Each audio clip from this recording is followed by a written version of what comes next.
Good morning, ladies and gentlemen. Welcome to my new video. So I'm here to give you the daily updates from Iran.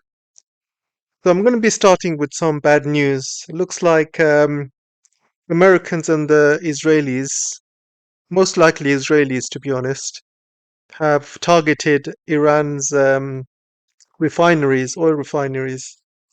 And this is the result. You can see this huge fire and smoke coming out of Iran at the moment. So this is going to be bad news, not just for Iran, but for the region, because if oil facilities are being attacked in Iran, then Iran has every right to attack oil facilities in the region, including in Israel and other regions that are helping attack Iran, having military bases in their countries or launching attacks from their country into Iran. So those countries that have those refineries will be attacked, and this is going to drive oil prices. I think when the market opens on Sunday night, Monday morning, you're going to see oil prices shoot up above $100 easily. Could go to 114 or 120. So yeah, this is going to be absolutely devastating for the economy. And don't forget who started this war. Obviously, it's Trump and Israel. But in further news as well, they have also targeted Iran's desalination plant as well. As you know, Iran doesn't really have much water, so they have to get their water from desalination plants. And and I think maybe it was Israel because they've been doing that in Gaza. They've been targeting water, food sources in Gaza, starving people, and depriving them of water as well. And they're doing the same thing to Iran. Um, Even though before the war they promised that this is not war against the Iranian people. They promised they would only attack military sites, but now they are basically attacking the whole population. Because if you start destroying oil facilities and drinking water, you're not just affecting the army here, you're affecting the population, which is 90 to 100 million in Iran at the moment. So this is why, this war is just being escalated, and Iran has every right to attack desalination sites in Israel. And you can see from this map here on the left all the desalination plants that Israel has. Even Israel doesn't have that much water, so they have to get their water from the desalination plants. So it's pretty much game on, guys. Obviously escalating, and once they start attacking oil fields and water desalination plants, things will escalate. And there's a scary story coming out today, which I've read as well, that near Iranian site Fordow, Israel has asked the local population um, for, I think, with a radius of about 100 to 200 miles, they were asking people to evacuate. So it sounds like Israel is planning to destroy that site. So they're asking people to evacuate. So there's a lot of people in Twitter who are basically asking the same question. Looks like Israel or America might use a nuclear weapon on that site. And so yeah, things are escalating beyond control. So I hope that isn't the case, but it might be. I think they are setting their ground on using a nuclear weapon, and Trump wants to become like President Truman, who was the last president who used a nuclear bomb against Israel. I mean, sorry, against Japan. Now Israel and America wants to use it against Iran. I really hope that isn't the case, guys, but I wouldn't put it past these monsters. You know, they are literally monsters. No they have no disregard for human life or suffering or what they do to another country. I mean, you can see what they've done to Gaza. They have literally leveled Gaza. They've killed hundreds and thousands of people, women and kids. They don't care in the day, and they got away with it. You know, Israel's got away with it, and nobody's saying anything to Israel. And I wouldn't put it past them to do the same thing to Iran. Iran is fighting back, though. I mean, they are all they need to do is survive. You know, these air campaigns and bombings. You know, you have America, who's got the biggest air force in the world, and Israel has got one of the largest as well, in top 10 uh, countries that's got also the biggest air force. And yeah, Iran is pretty much fighting with them. So they only need to survive, and their only hope of winning is, you know, this oil price goes up over 100, maybe it might go to $150 a barrel, or even if it could even go up to $200 a barrel. And when that happens, if it goes above 200, you're going to see markets crashing all over the world. You will see the Japanese stock market crash. You will see the Korean stock market crash. You will see markets crashing everywhere because the whole world is going to be affected.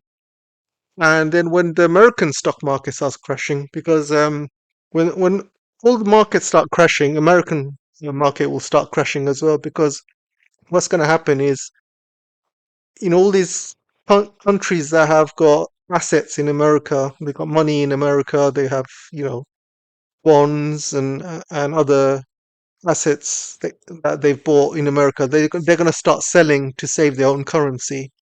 So you're going to have Japan selling a lot of bonds, American bonds. They're going to sell dollars because they're going to have to save their own currency, and they're going to have to save their own economy. So they're going to start dumping dollars, dumping bonds, and all the other countries are going to do the same. And then you're going to see a big collapse in the American economy as well. You're going to see stocks, bonds crashing in America as well. Uh, but with bonds, the price will crash, not the yields, but the yield and the price are they go in opposite directions. So the yields will go up, but the bond price will go down. So that's Iran's only hope, and the whole global economy will probably push for Trump to stop. And it's not just the global economy. Trump's also got a lot of friends who are billionaires. When they start losing money, they will definitely be calling Trump and telling him to stop this madness. Um, you know, he surrounds himself with billionaires, and all of them will lose money. All of them. Even BlackRock is losing money. I've seen BlackRock shares, they're starting to go down, and even the BlackRock leader is saying that, you know, they are struggling at the moment. And as you know, oil prices in Dubai are crashing. Same with other parts of the Gulf. And BlackRock has a lot of properties in Dubai and you know, in the Middle East. So they are really going to be starting to be affected by all of this. So yeah, Iran just needs to survive these bombings. I mean, Iran is also firing back. They are hitting Israel. They are hitting the Gulf countries. But you know, yeah, they can only do so much, really. But yeah, they just need to survive. Probably the next few weeks. I would say 3 weeks they need to survive these bombings because after that, I think oil prices will just shoot up above $200. Global economy is going to start crashing, and people and countries and businesses will have to force Trump to stop and Israel to stop. Otherwise, there'll probably be World War III, to be honest. So yeah, so let's see what happens. So next story is Trump sent this Truth Social post out saying there will be no deal with Iran except unconditional surrender, blah blah blah. He's been saying all of this stuff again. And this morning when I woke up, I saw a message from Iran coming out.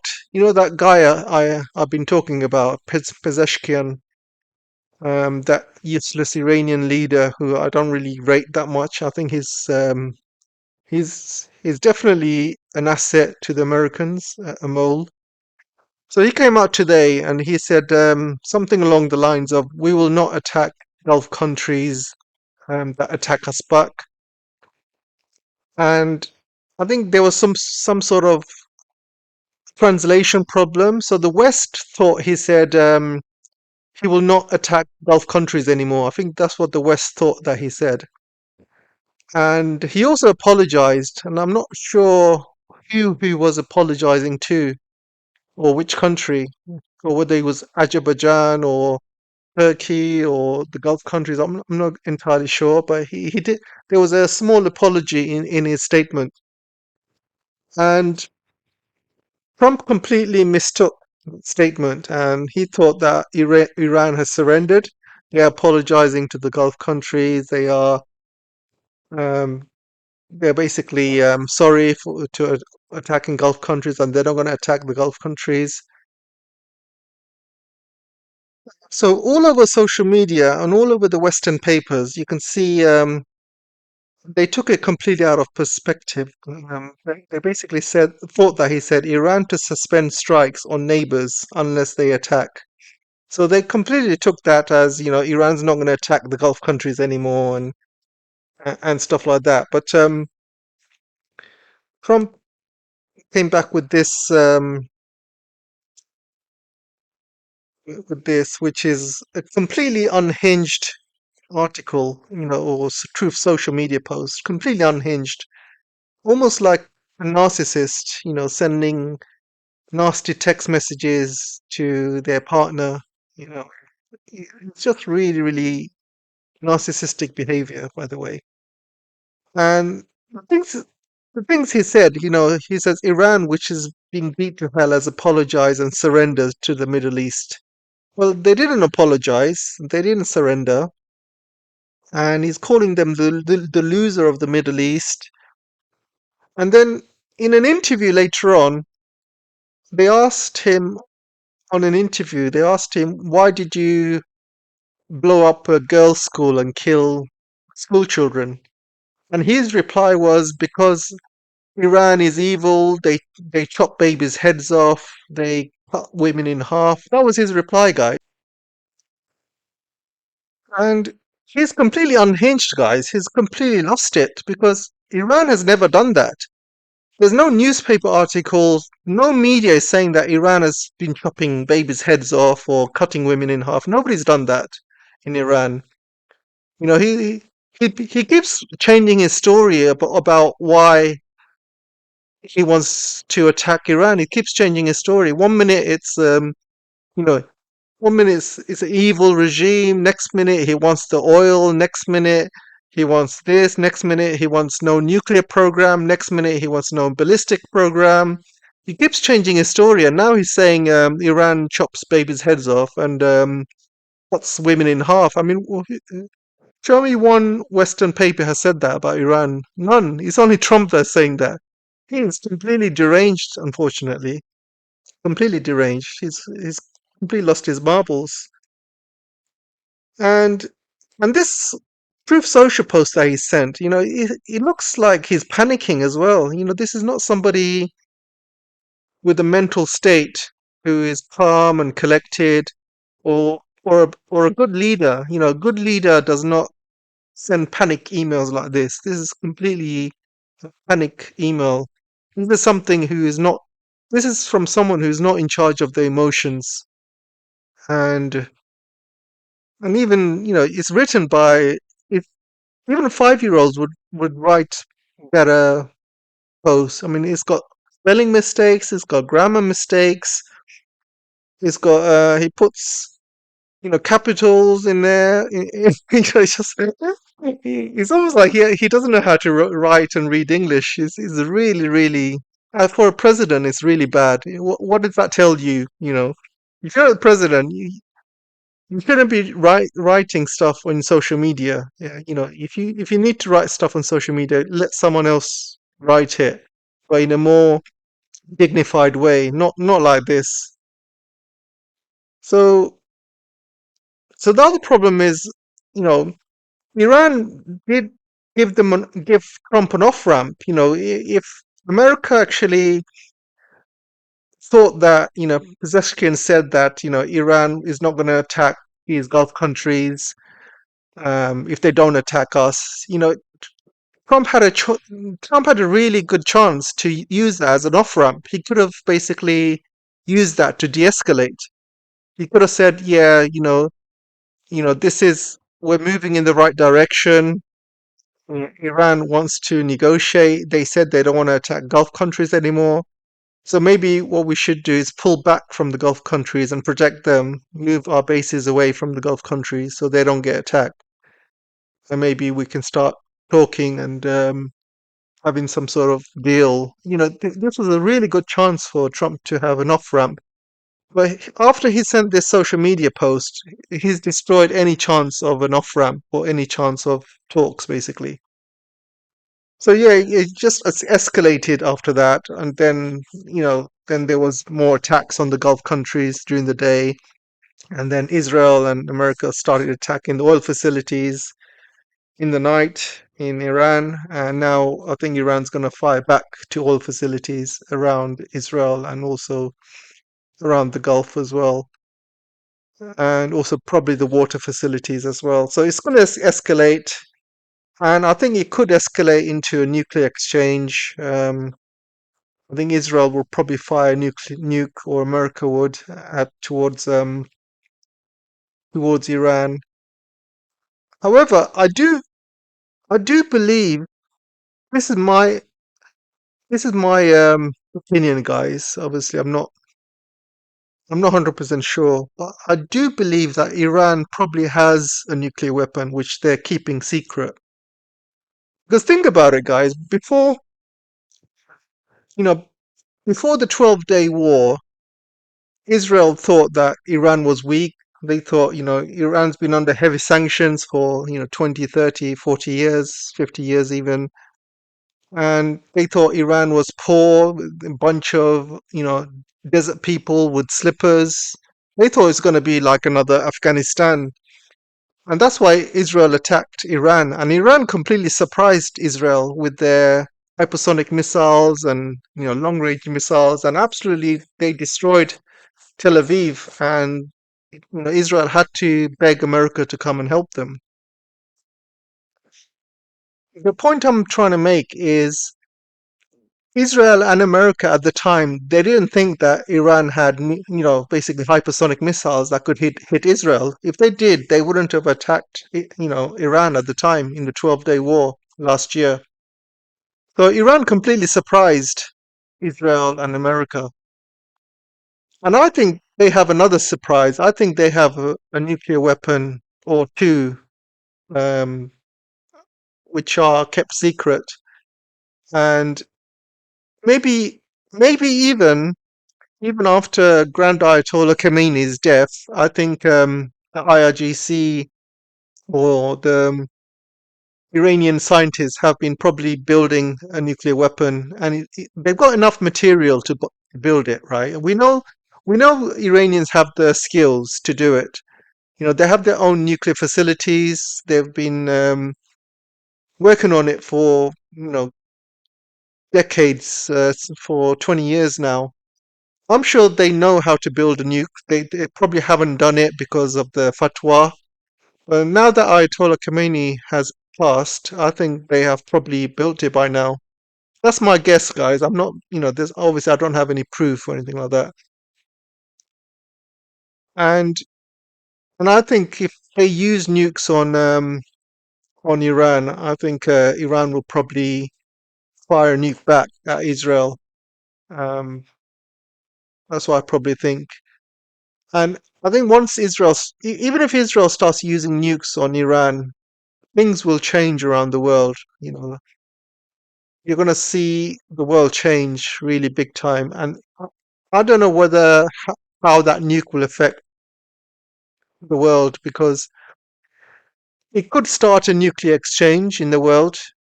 You might see Russia start using nukes, against all the American bases, NATO bases in Europe. Because when one country starts using nukes against another country, then it's like game on, basically. And yeah, it could start a nuclear exchange, and things can get really, really bad. It's going to cause huge amounts of civilian casualties. So I don't really want to talk much about it, because obviously, uh, it's too bad to even think about. It's really is. It's not worth even thinking about it or even talking about it, because the reality is much, much worse. If it happens, it's gonna cause mass casualties and stuff like that. So let's hope and pray that it doesn't happen. It doesn't go that far. But the way it's escalating, it looks like it is. It's escalating. It starts off with, you know, attacks on each other's countries, then they start attacking oil facilities, and they start attacking water facilities. They start attacking, you know, and civilians start getting affected. Food starts getting affected. Water starts getting affected, and things escalate. So yeah, it could, unless there's some sort of off ramp or de-escalation, things will just keep escalating. So let's just hope things don't. But these people who are running America right now, like Trump, like all of his administration, or shall I call it the regime, his whole regime, people who are running Israel, and even the Europeans who are in on it, they're allowing Trump to do whatever he wants. All of Trump's neocon buddies are allowing it. Congress is allowing it. UN is allowing it. There literally is nobody to stop Trump. The only two countries who can stop Trump is China and Iran, and obviously China and Russia. And Russia's already busy with Ukraine, and China has a policy of not getting involved in other countries' businesses and wars and stuff. So even though it's like that, China is still helping Iran, giving them intelligence and stuff like that, whatever they need. Same with Russia. But yeah, things are not looking good, guys. I think as it escalates, the whole region could be in flames by 2 weeks, or maybe less. Who knows?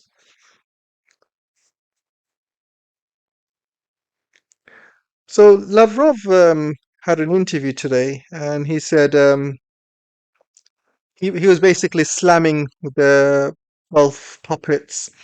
He said many Arab monarchies publicly stated the situation should not be pushed towards a military solution, and they would not allow their airspaces to be used. But when everything began, despite your repeated calls to the United States and Israel, condemn the US and Israel actions? No. So all of these puppet regimes, none of them have been brave enough to condemn US and Israel for starting this war in the Middle East. None of them are publicly saying how US and Israel is allowing their countries to be bombed.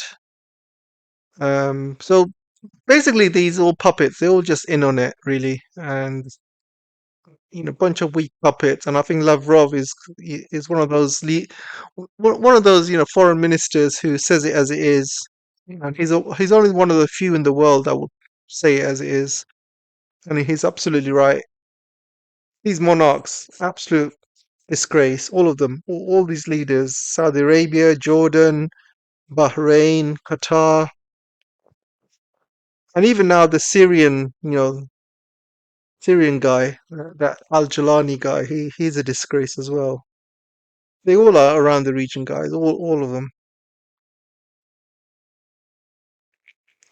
So I saw this story about how the American radars that are being destroyed by Iran, they cost around 1 billion each, but most of the advanced radar needs gallium, and China dominates this industry. And this is one of the gallium is one of those rare earths that China banned from selling to United States military, and China holds 98% of the monopoly for gallium.